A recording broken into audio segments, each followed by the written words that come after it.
Tripura medical college fee structure এটা ভীষণভাবে বদলে দিয়ে গরিবের ছেলেরা মেয়েরা যত মেধাবী তারা হোক না কেন তাদেরকে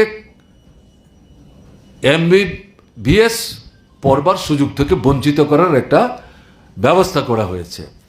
আমি আপনাদের যেটা উল্লেখ করতে চাইছি 2017 সালে এই TMCতে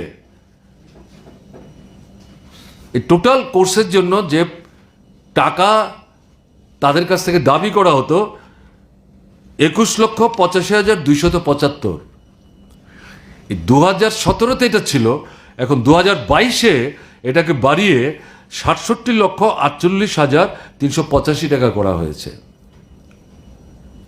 গরিব ঘরের ছেলে মেয়ে যতই মেধাবী তারা হোক, এই বিরাট অঙ্কের টাকার বোঝা মাথায় নিয়ে তাদের পক্ষে MBBS পড়া সম্ভব হবে? আমরা যে ত্রিপুরায় দুটো মেডিকেল কলেজ করলাম, এটা সরাসরিভাবে সরকার পরিচালনা করেন, আগরতলা মেডিকেল কলেজ, আর এটা প্রথম বেসরকারি উদ্যোগে শুরু হয়েছিল। এরা যখন ব্যর্থ হলো, চালাতে পারছিল না, তাদেরকে সরিয়ে দিয়ে সরকারের সহযোগিতায় এটাকে একটা অটোনমাস বডির মাধ্যমে চালাবার ব্যবস্থা করা হয়েছিল। তার যে পরিকাঠামো এ তো সরকার তৈরি করে দিয়েছিল, তার সঙ্গে সঙ্গে তার খরচা পাতি ইত্যাদির একটা বড় অংশ, বড় অঙ্কের টাকা রাজ্য সরকারের থেকে দিয়ে সাহায্য করা হতো, যাতে ছেলে মেয়েরা, গরিব ঘরের ছেলে মেয়েরা, মধ্যবিত্ত ঘরের ছেলে মেয়েরা তারা MBBS পড়ার সুযোগ থেকে বঞ্চিত না হয়। আমরা তো এই কলেজগুলো ব্যবসা করবার জন্যে, লাভের জন্য কিন্তু এগুলো করিনি।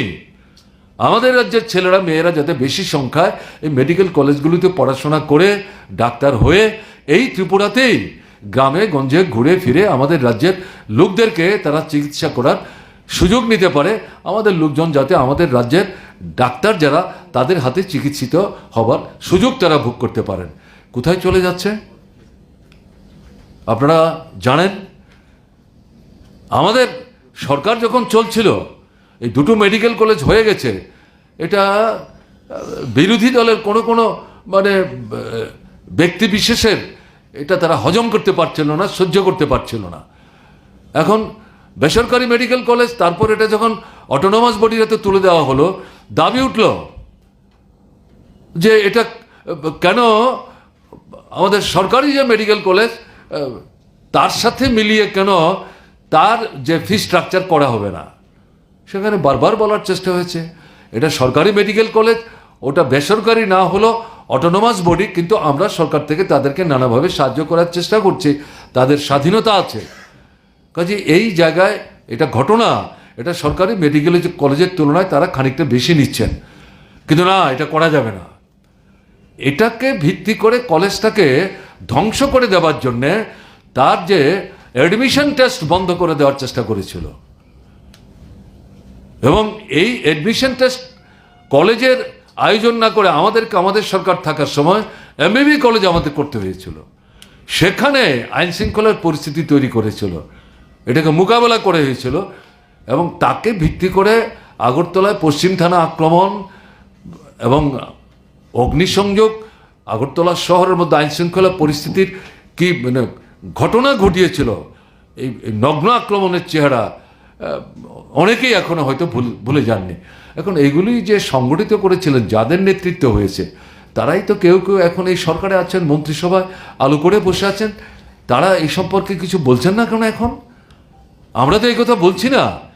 এই যে অটোনমাস বডি চালিত এই যে ত্রিপুরা মেডিকেল কলেজ, এটার ফি স্ট্রাকচার সরকার চালিত যে মেডিকেল কলেজ তার সাথে একরকম করতে হবে, কিন্তু এখানে যা করা হচ্ছে এটা কি হচ্ছে? এটা তো কোনো মতেই এটা মেনে নেওয়া যায় না। আমরা এটার বিরোধিতা করছি, আমরা দাবি করছি যে অবিলম্বে এই যে বিশাল অঙ্কের টাকা চাপিয়ে দেওয়া হচ্ছে নতুন ছেলে মেয়েদের কাঁধে, এটা আপনারা তুলে নিন। রিজনেবল যে পে স্ট্রাকচার, সেই পে স্ট্রাকচার আপনারা ফিরিয়ে আনার চেষ্টা করুন।